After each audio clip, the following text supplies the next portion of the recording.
실제로 겪었던 실화 괴담들. 첫 번째 이야기, 산속의 폐가에서 귀신들이 따라왔다. 친구들과의 여행 도중 이리저리 차를 타고 돌아다니다가 우연히 발견하게 되었던 어느 산에 잠시 올라가게 되었어요. 그런데 들어가는 순간부터 그곳의 기운이 남다르다는 것을 느꼈습니다. 차는 계속해서 안으로 해서 위로 올라갔고 어느 지점에 도착한 뒤에 후진으로 꺾어 내려오기 시작했습니다. 그런데 그 순간 저는 그것을 보고 말았습니다. 산 중턱쯤에 너무나 기괴스러운 흉가가 있더라고요.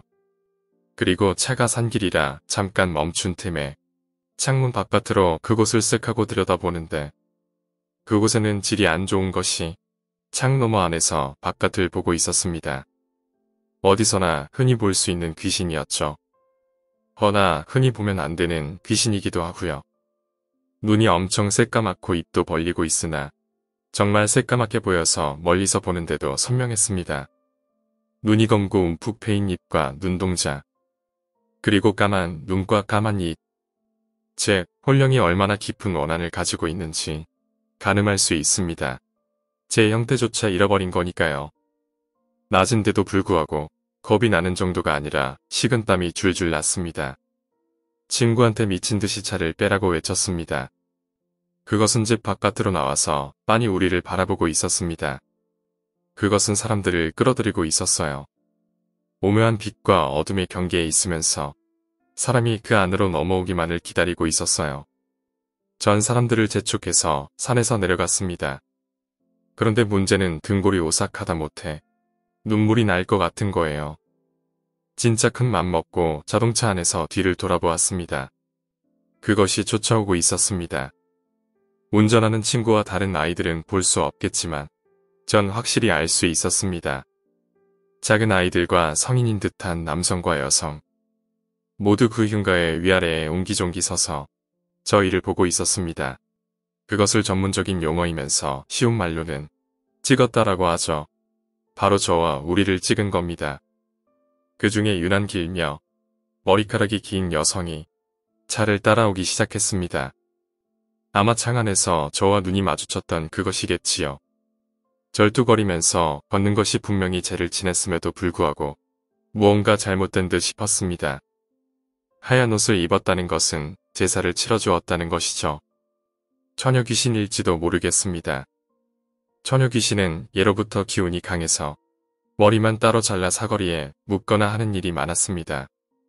허나 멀리 떨어져 있어서 그런지 목 사이에 경계도 전혀 안 보였어요.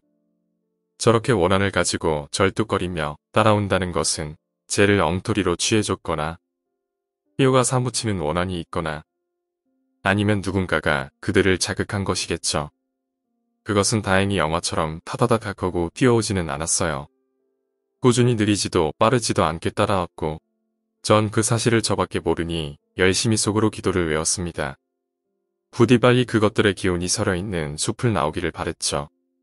다행히도 숲을 나와서 도로의 신호등에 섰습니다. 뒤에 창문으로 보니 다행히도 그것이 없더라고요. 그래서 안심하며 창문을 내리려는 순간 그것은 창문에 붙어 있었습니다.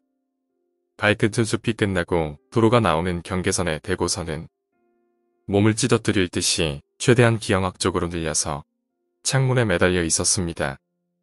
검게 누군가 파란 듯한 눈으로 창에 밀착해서 안을 보며 우리를 보고 있었습니다.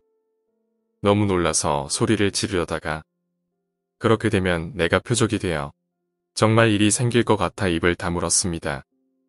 신호가 바뀌고 차가 출발하면서 악착같이 차에 매달려 있던 귀신은 떨어져 나갔습니다. 그리고 저는 뒤를 돌아본 순간 알았습니다. 그 산 옆에 숲이 모두 묘지였다는 것을 말입니다. 이 이야기를 하는 지금도 소름이 돋아요. 그녀는 마지막까지 우리 차를 보고 있었습니다. 그 산에서 나올 수는 없는 것 같았지만 누군가 아무도 돌봐주지 않는 것 같았어요. 전 그날 이후에 약간의 후유증이 있었지만 그래도 시간이 지나니 괜찮아지더군요. 다행히 그것은 저희를 따라오지 못했습니다. 그런 것들을 많이 본다고 하여 적응이 되는 건 아닌 것 같아요. 호기심에 그들을 자극하지 마세요.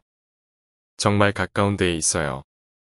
정말 상상도 못할 만큼 가까운 곳에 말이죠. 조심하세요.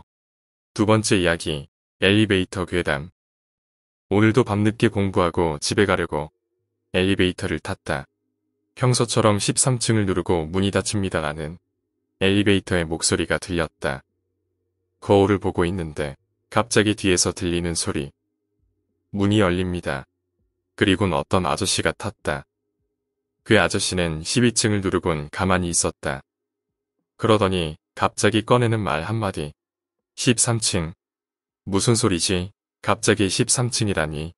13층은 내가 사는 층인데. 그리고 말을 이어가는 아저씨. 지금 아무도 없지? 밖에서 보니 불이 다 꺼져 있던데. 갑자기 무서워졌다. 이 사람 대체 뭐지? 강도야? 아니면 도둑? 아니, 그런 것 치곤 너무 당당하잖아. 그래, 어차피 현관문에 비밀번호가 걸려 있어서 못 들어와. 그는 오지랖이 넓은 아저씨일 거야. 괜히 나 혼자 겁먹는 거일 수도 있어. 그리곤 거울을 봤다. 그런데 거울 속의 아저씨와 눈이 마주쳤다. 그리곤 12층에 도착한 엘리베이터. 아저씨는 내렸다. 나는 그제서야 안도의 한숨을 쉬고 내가 사는 층에 내렸다. 그리곤 혼잣말로 중얼중얼거렸다. 정말 이상한 아저씨네. 남의 집 불이 꺼져 있는 건 왜 체크하는 거지? 가뜩이나 혼자라서 무서워 죽겠는데 말이야. 그렇게 말하며 현관문의 비밀번호를 누르는 순간 비상계단에서 들리는 낯익은 목소리. 뭔가 이상하지 않았나? 경직되어 뒤를 돌아봤다. 비상계단에 그 이상한 아저씨가 서 있었다. 그리고 말을 이어가는 아저씨. 내가 엘리베이터에서 내렸을 때 문을 연다든가 비밀번호를 누른다든가 하는 소리들, 그런 거 전혀 없었잖아. 내가 13층에 도착했을 때도 이상할 만큼 조용하지 않았어. 방금 밑에 사람이 들어온 것 치곤 말이야. 이렇게 뭔가 조심할 땐 더 조심했어야지. 내가 나쁜 사람이었으면 아가씨 큰일 날 뻔했어. 그 말을 끝으로 내려가는 아저씨였다. 난 너무 미친 듯이 무서워서 다리에 힘이 풀려 주저앉아 버렸다. 단순히 오지랖이 넓은 아파트 주민인지 아니면 무엇인가를 이유로 범행을 포기한 범죄자. 그건 모르겠지만 확실한 건 한 가지.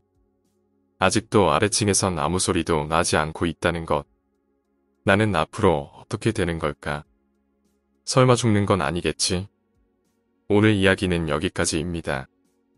오늘 이야기가 재미있으셨다면 구독과 좋아요, 댓글 부탁드립니다. 댓글은 저에게 큰 힘이 됩니다. 감사합니다.